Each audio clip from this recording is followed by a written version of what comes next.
Shalom dan selamat pagi kepada semua jemaat Tuhan.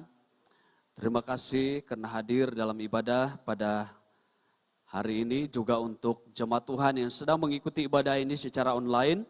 Terima kasih karena setia bersama-sama dengan SIB Asia City. Baik, hari ini merupakan seri khotbah yang terakhir mengenai dengan tema doa yang benar. 3 minggu yang lalu kita telah membahas demikian firman Tuhan. Dan janganlah membawa kami ke dalam pencobaan, tetapi lepaskanlah kami daripada yang jahat. Karena Engkaulah yang empunya kerajaan dan kuasa dan kemuliaan sampai selama-lamanya. Jemaat yang dikasihi oleh Tuhan, Allah kita adalah Allah yang sulit untuk dimengerti. Bukan hanya pribadinya yang sulit untuk dimengerti, tetapi juga cara kerjanya memang sulit untuk dimengerti. Meskipun sulit untuk dimengerti, tetapi inilah keunikan, keunggulan Allah sebagai Allah yang maha kuasa dan berdaulat, dan Allah yang sepenuhnya bekerja di dalam kehendak-kehendaknya dan bukan dalam kehendak-kehendak kita. Meskipun ia sulit untuk dimengerti dan ia sering bekerja di luar kehendak kita, tetapi kita sebagai umat harus pasrah dan menerima cara kerja Allah, karena Allah jauh lebih mengetahui apa yang kita terima dan apa yang harus Dia lakukan kepada kita sebagai anak-anaknya. Kita juga sudah belajar dalam minggu-minggu yang lalu bahwa jawaban Tuhan ke atas doa kita bukanlah tujuan akhir Tuhan kepada permintaan-permintaan kita. Kita mungkin meminta supaya kita sehat, kita panjang umur, kita makmur dan sebagainya. Lalu Tuhan memberikan itu, tetapi itu bukan tujuan Tuhan yang terakhir. Ada tujuan Tuhan yang jauh lebih besar dari itu. Karena itu kita perlu mengerti dalam setiap doa kita. Inilah yang harus kita mengerti, bahwa Tuhan bukan hanya bekerja dengan caranya sendiri, tetapi juga Dia melampaui. Tujuan Allah melampaui lebih dari apa yang kita minta. Hari ini khususnya dalam ayat yang ke-13 ini, kita melihat maksud dari doa yang benar. Apakah doa yang benar? Kita dapat lihat di dalam ayat ini. Yang pertama itu adalah doa yang benar adalah doa yang meyakini bahwa Tuhan mengontrol setiap pencobaan. Doa yang benar adalah doa yang meyakini atau mengimani bahwa Tuhan mengontrol setiap pencobaan. Jemaat, pencobaan ini sungguh-sungguh ada. Dan hal ini tidak dapat kita tolak. Kita mungkin mengalaminya sepanjang kehidupan kita. Dan pencobaan tidak mengenal siapapun. Dia juga tidak pernah minta izin. Ia datang dengan tiba-tiba tanpa memberikan amaran. Dan karena itu kita perlu bersedia senantiasa. Dan antara persediaan bijak yang perlu kita ambil sebagai anak-anak Tuhan adalah berdoa. Kenapa harus berdoa? Karena kita adalah manusia yang terbatas. Kita terbatas untuk mengetahui apa yang bakal terjadi ke depan. Kita tidak tahu bila pencobaan itu datang, bagaimana ia datang, melalui siapa ia datang, dan ia serang di sudut mana dalam hidup kita. Ia tidak pernah memberitahu. Karena itu salah satu yang perlu kita buat adalah berdoa. Karena kita menyadari bahwa kita terbatas untuk mengetahui apa yang bakal terjadi. Kita juga terbatas karena kita tidak mampu untuk melindungi diri kita sendiri dari pencobaan. Sebab pencobaan tidak dapat kita lihat bila ia datang, ia akan langsung menerpa kita seperti seorang perampok. Ia akan menerpa kehidupan kita. Karena itu kita perlu perlindungan dari Tuhan dan untuk itulah kita perlu berdoa. Kita juga terbatas dalam hal kekuatan menghadapi pencobaan. Karena setiap pencobaan yang datang memiliki suatu kesempatan. Kita akan memiliki kesempatan untuk jatuh dalam dosa. Kemungkinan besar kita boleh jatuh dalam dosa.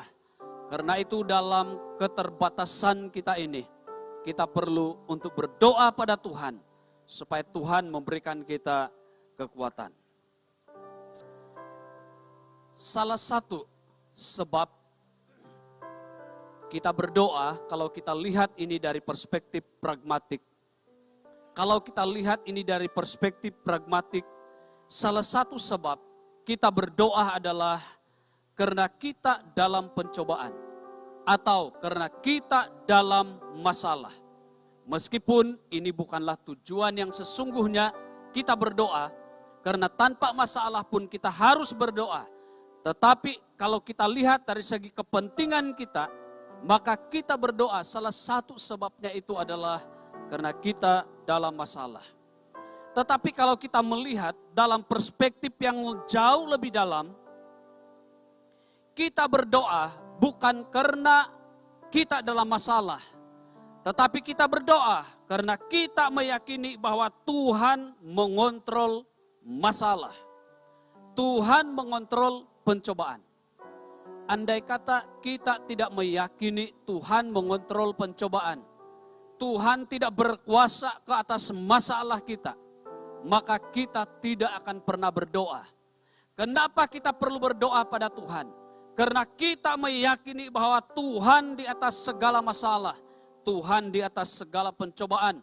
Dan inilah yang mendorong kita untuk berdoa, karena kita meyakini bahwa Tuhan menguasai segala sesuatu. Mungkin kita merasa bahwa pencobaan yang datang pada kita adalah satu pencobaan yang besar. Tetapi selalu kita yakini bahwa tidak ada pencobaan di luar kontrol Allah. Secara rasional, Tuhan Yesus tidak akan pernah mengajar kita untuk berdoa sesuai dalam ayat yang ke-13 ini. Jika dia sendiri tidak mampu untuk mengontrol pencobaan. Pada waktu Tuhan Yesus mengajarkan doa ini, dia sedang memberitahu kepada para murid bahwa dia berkuasa ke atas pencobaan. Dan ia buktikan itu bukan hanya dengan mengajar berdoa. Tetapi dia buktikan bahwa Allah atau Kristus menguasai masalah, menguasai pencobaan, bahkan menguasai iblis. Kita boleh lihat di dalam Matius pasal yang keempat, ayat yang pertama sampai pada ayat yang ke-11. Kisah di mana Tuhan Yesus dicobai oleh iblis. Dan Tuhan Yesus tidak jatuh dalam pencobaan. Bukan hanya dia menang ke atas pencobaan, dia juga menghancurkan atau mengusir iblis. Ini berarti bahwa Tuhan Yesus tidak sekadar mengajar bahwa ia menguasai pencobaan, tetapi ia membuktikannya di dalam kehidupannya secara pribadi. Kebenaran inilah yang sepatutnya menjadi kekuatan dan dasar pengharapan kita untuk berdoa, bahwa kita mengimani bahwa Tuhan mengontrol pencobaan. Tuhan menguasai segala masalah yang sedang kita hadapi. Bukan hanya dalam perjanjian baru. Kalau kita baca dalam perjanjian lama pun, kita dapat lihat dalam Ayub pasal yang pertama ayat yang ke-10 sampai pada ayat yang ke-12. Kita boleh baca di sana bagaimana iblis datang di hadapan Tuhan dan ia berkata bahwa Ayub ini tidak dapat dicobai oleh karena Allah sendiri yang membentengi dia atau memagari dia. Karena itu iblis berkata kepada Tuhan, coba angkat tanganmu dari dia. Maksudnya lepaskan tembok yang membentengi Ayub. Maka iblis baru dapat memberikan pencobaan. Karena itu di sini kita belajar bahwa Allah itu menguasai pencobaan, bukan hanya pencobaan, tetapi Allah menguasai iblis juga yang mendatangkan pencobaan. Ini menjadi satu dasar keyakinan dan pengharapan kita bahwa dalam perjalanan kerohanian kita secara pribadi tidak ada satupun yang terlepas dari kekuasaan Allah. Allah sedang lihat, Allah sedang hadir, dan Allah sedang mengalami apa yang sedang kita alami. Karena itu Dia benar-benar mengerti kehidupan kita. Dan inilah yang harus kita imani pada waktu kita berdoa. Karena itu pada waktu Tuhan mengizinkan kita mengalami pencobaan, itu berarti bahwa Dia juga memberikan kita kemampuan untuk menghadapi semua itu. Dia juga memberikan kita hikmat, Dia juga memberikan kita perlindungan, penghiburan dan jalan keluar untuk melalui atau menang ke atas pencobaan. Yang jahat, istilah yang jahat di dalam ayat ini merujuk kepada segala yang berpotensi membawa kita jauh dari Tuhan, termasuk godaan untuk melakukan dosa, melakukan hal-hal yang buruk, termasuk juga kuasa-kuasa iblis yang mendorong kita untuk melawan kebenaran. Itulah maksud dari yang jahat. Karena itu perlu kita mengerti bahwa pencobaan adalah sesuatu yang jahat jika kita tidak diberikan hikmat oleh Tuhan untuk menangani semua itu. Itu sebabnya setiap kali kita mengalami pencobaan, kita memerlukan perlindungan, kita memerlukan pertolongan atau penghiburan, jalan keluar dan hikmat daripada Tuhan. Supaya kita menang ke atas pencobaan. Ingat, di dalam ayat yang ke-9, Allah memperkenalkan dirinya sebagai Bapa. Doa yang benar itu adalah doa yang meyakini bahwa kita memiliki hubungan dengan Allah kita sebagai Bapa. Maka pada waktu Ia mengizinkan kita mengalami pencobaan, maka Dia juga secara adil memberikan kita kekuatan, memberi kita hikmat, memberi kita penghiburan, memberi kita jalan keluar. Sehingga kita dapat melihat di dalam masalah, di dalam pencobaan, ada kasih Allah yang tidak pernah terpisah dari kehidupan kita. Inilah doa yang benar. Suatu doa yang meyakini bahwa Allah mengontrol pencobaan.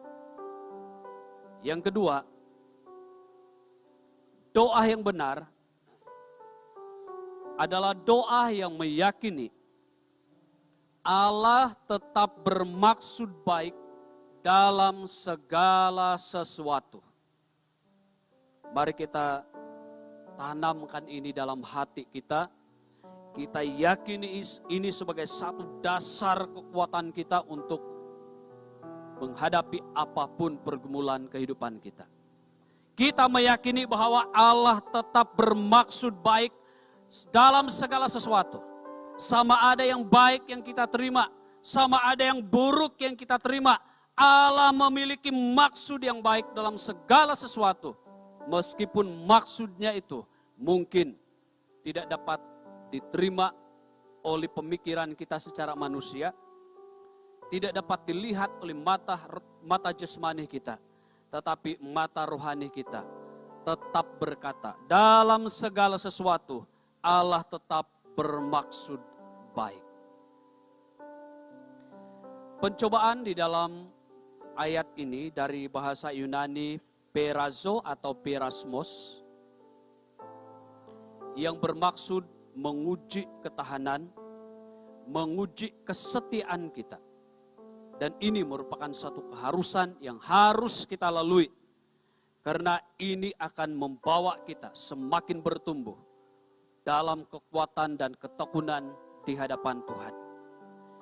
Jangan membawa kami ke dalam pencobaan ini memiliki arti yang sangat menarik.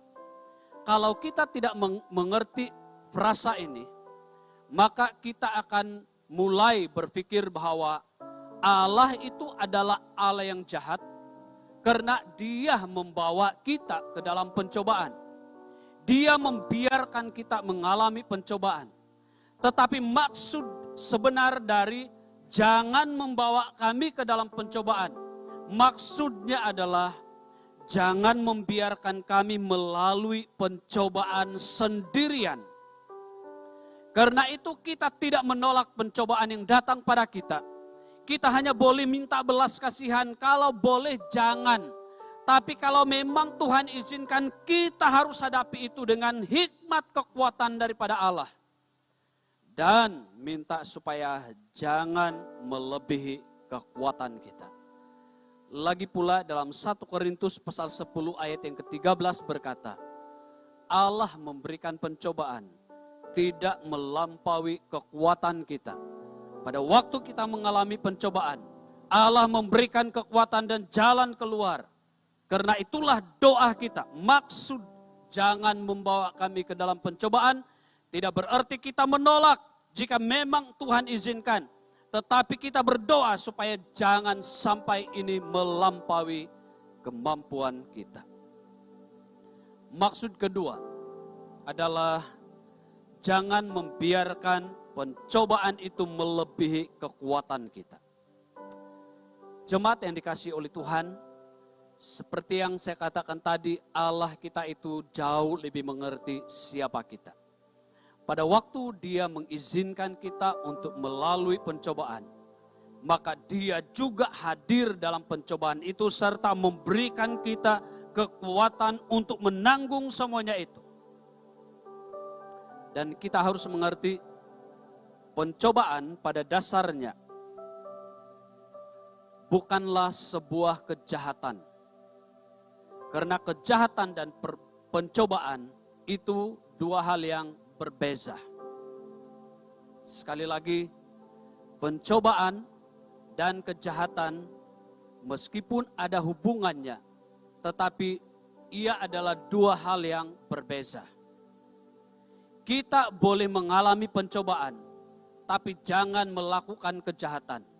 Kita boleh mengalami pencobaan, tapi jangan jatuh di dalam dosa. Orang yang melalui pencobaan tidak berarti ia telah berdosa atau ia sedang berdosa. Karena pencobaan dan kejahatan itu adalah dua hal yang berbeza. Karena itu pada waktu kita mengalami pencobaan, kita jangan marah pada Tuhan. Karena itu bukan sebuah kejahatan. Pencobaan hanya menjadi kejahatan apabila kita mulai tunduk pada keinginan kita yang memimpin pada dosa yang melawan pada kebenaran. Kita boleh melalui atau menang ke atas pencobaan,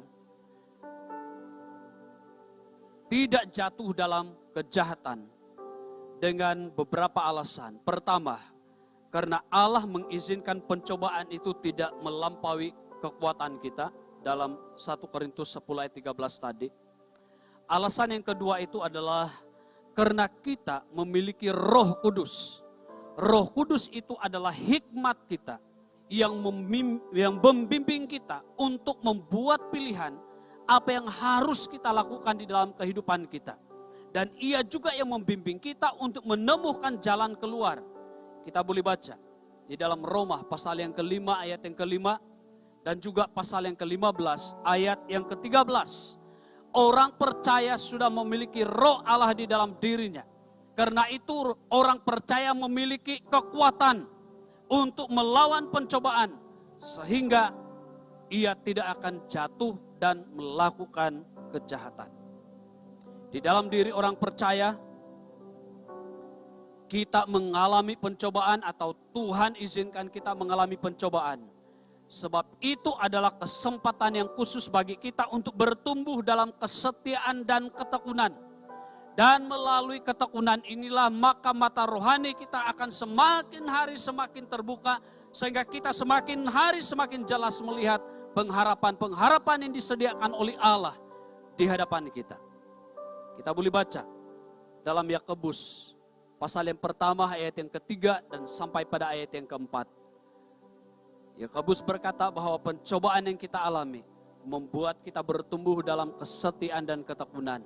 Sehingga itu akan membuka mata kita untuk melihat pengharapan yang Tuhan telah janjikan. Karena itu pencobaan itu adalah suatu kesempatan yang khusus, pengalaman yang khusus bagi kita untuk mengalami pertolongan daripada Allah, bertumbuh secara khusus dan bertumbuh di dalam ketekunan secara khusus di hadapan Tuhan. Sehingga apabila kita menang ke atas pencobaan, bukan hanya Allah dimuliakan, bukan hanya iman kita semakin berakar dan bertumbuh, orang lain juga akan didorong dan dimotivasi untuk terus setia pada Tuhan. Dan pengalaman-pengalaman ini membuat kita semakin yakin dan berani untuk memberikan nasihat, dorongan atau bimbingan kepada orang lain yang mengalami pencobaan yang sama. Karena itu pada waktu kita mengalami pencobaan, lihatlah kepada maksud-maksud yang mulia ini. Sehingga kita akan tetap meyakini dalam setiap situasi Allah tetap bermaksud baik. Jika selama ini mungkin kita melihat pencobaan itu sebagai suatu kejahatan, maka hari ini kita sudah melihat bahwa pencobaan dan kejahatan adalah dua hal yang berbeza.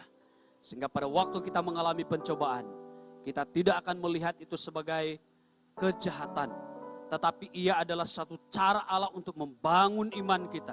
Supaya kita mulai sadar dan bergantung pada Tuhan.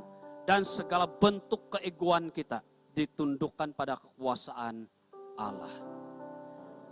Kebenaran ini membuat kita mengaminkan bahwa dalam segala sesuatu Allah tetap bermaksud baik dalam kehidupan kita. Yang ketiga, doa yang benar sesuai dalam ayat ini adalah meyakini bahwa Allah memiliki cara tersendiri untuk melaksanakan kehendaknya. Kebenaran ini sudah kita belajar pada minggu-minggu yang lalu. Dikatakan di dalam teks ini, dalam ayat ini, karena engkaulah yang empunya kerajaan. Jemaat yang dikasihi oleh Tuhan, kerajaan Allah seperti yang sudah kita dengar pada minggu yang lalu, itu berbicara tentang sistem pemerintahan Allah. Di mana dalam konteks doa, Allah memiliki sistemnya sendiri untuk menjawab doa kita. Sama ada dia beri atau tidak, sama ada dia beri dengan cepat atau tidak, tepat waktu atau lambat, atau dia kurangi atau tambah. Dia memiliki caranya sendiri untuk menjawab segala doa-doa kita. Karena Allah tidak pernah tunduk dengan cara kita sendiri. Dan tujuan Allah menjawab doa kita itu adalah supaya kerajaan Allah disebarluaskan. Selalu kita ingat, mungkin pada persepsi kita, pada waktu kita berdoa, Tuhan berikan saya kesehatan, maka itu hanya untuk kepentingan kita. Paling tidak pun untuk kepentingan keluarga setelah kita sehat. Tetapi dari perspektif Allah, Dia tidak hanya melihat keperluan kesehatanmu itu untuk dirimu dan untuk keluargamu, tetapi untuk kerajaan Allah. Sehingga kita mulai melihat bahwa pada waktu kita berdoa, Tuhan beri saya kesehatan. Maka Tuhan memberikan kesehatan supaya engkau boleh melayani Allah. Menjadi alat bagi kemuliaan Allah. Sehingga dimanapun engkau berada, kesehatanmu boleh digunakan untuk melayani sesama, memuliakan Allah. Sehingga kerajaan Allah semakin disebarluaskan. Allah memiliki perspektif yang jauh lebih luas mengenai kehidupan kita. Tidak seperti perspektif kita yang hanya melihat pada kepentingan-kepentingan diri kita. Demikian dalam soal ekonomi, demikian dalam soal banyak hal. Selalu kita berdoa dan melihat jawaban Tuhan itu demi kepentingan kerajaan Allah. Yang seterusnya, doa yang benar itu adalah doa yang meyakini Allah Maha Kuasa. karena Engkaulah yang empunya kuasa. Maksud dalam teks ini, pada waktu kita berdoa, Tuhan, Engkaulah yang memiliki kuasa, itu berarti bahwa tidak ada yang mustahil bagi Allah. Keyakinan inilah yang mendorong kita untuk meminta kepada Tuhan hal-hal yang di luar kemampuan kita, bahkan hal-hal yang mungkin di luar rasional kita. Karena Allah boleh bekerja dengan cara yang luar biasa. Karena bagi Allah tidak ada yang mustahil. Jadi pada waktu kita mengucapkan doa atau kalimat ini, mari kita tanamkan dalam diri kita bahwa Allah tidak dapat diikat oleh kemustahilan dalam pemahaman kita. Pada waktu kita berdoa, Engkaulah pemilik kuasa. Itu berarti bahwa Allah adalah Allah yang tidak ada tandingnya. Tidak ada yang layak menyamai Allah. Kita seringkali berkata bahwa iblis adalah musuh Allah. Dan memang itu benar.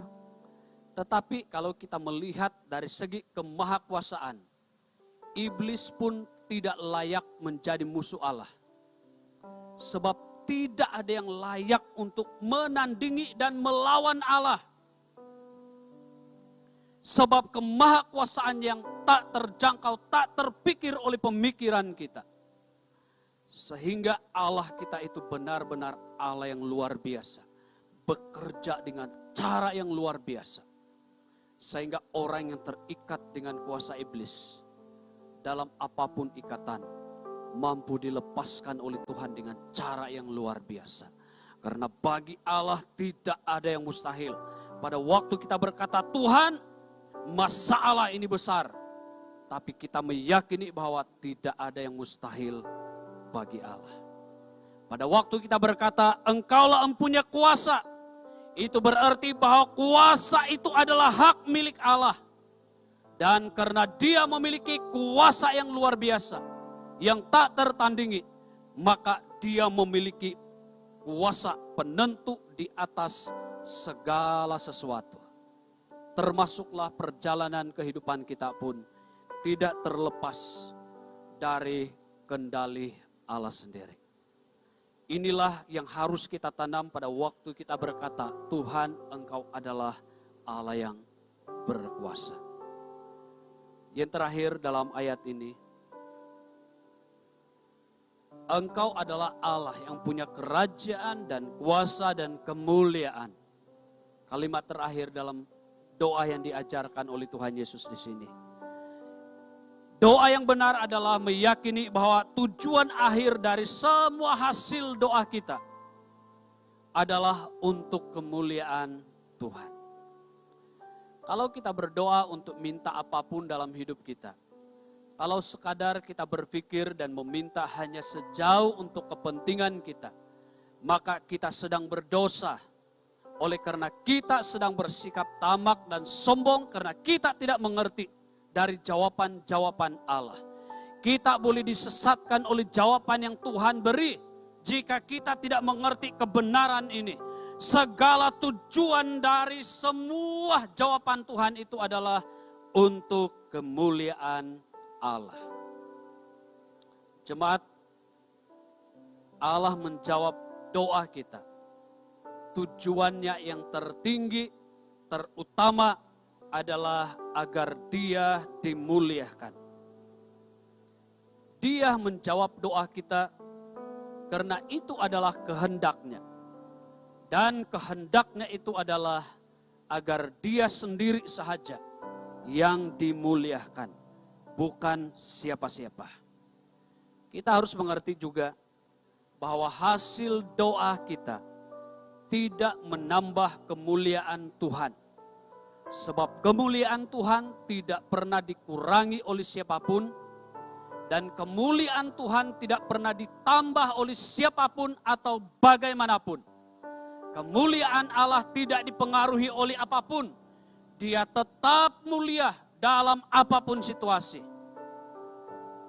tetapi Dia menjawab doa kita. Dia memberikan apa yang kita minta. Tujuannya adalah mendidik kita untuk menggunakan jawaban yang Tuhan beri itu untuk memuliakan Dia. Yang dididik adalah diri kita, supaya kita menggunakan semua hasil doa itu hanya untuk kemuliaan Tuhan. Allah kita pemilik kemuliaan. Segala sesuatu adalah dari Dia dan untuk Dia. Karena itu pada waktu kita berdoa pada Tuhan, sebelum kita mengucapkan kata-kata untuk minta apapun, mari fokuskan dulu pada tujuan yang tertinggi ini. Mungkin salah satu sebab kenapa doa-doa kita tertunda atau Tuhan tidak beri adalah karena kita hanya berpikir minta dan itu untuk kepentingan kita. Kita tidak pernah berpikir untuk kemuliaan Tuhan. Karena itu mari jemaat Tuhan, doa yang benar itu adalah doa yang mengutamakan Tuhan. Doa yang memuliakan Tuhan. Sebelum kita berpikir apa yang engkau buat dengan hasil doamu. Tuhan, saya minta begini, pekerjaan. Dan kita mungkin sudah mulai berpikir, oh kalau saya sudah ada kerja, maka ini dan ini saya rancang.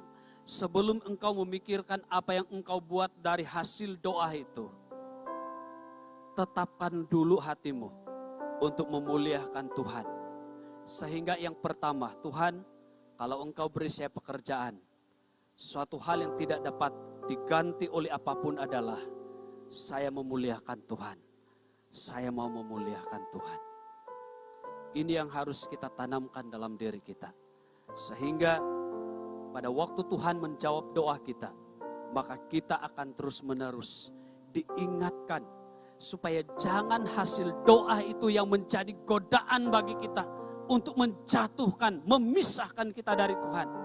Tetapi kalau kita menetapkan hati kita, priority tujuan kita seperti ini, maka andai kata tujuan atau hasil doa ini menjadi godaan bagi kita, maka kalimat ini akan mengingatkan kita bahwa saya minta ini hanya untuk kemuliaan Tuhan. Mari kita menetapkan doa dalam segala apa yang kita minta. Tuhan, hanya untuk kemuliaan Tuhan. Mari kita berdiri bersama-sama. Kita nyanyikan pujian ini, doa Yabes. Kita minta supaya Tuhan melindungi kita. Kita minta supaya Tuhan memberkati kita. Tuhan memperluaskan daerah kita. Tetapi ingat, semua itu untuk kemuliaan Tuhan.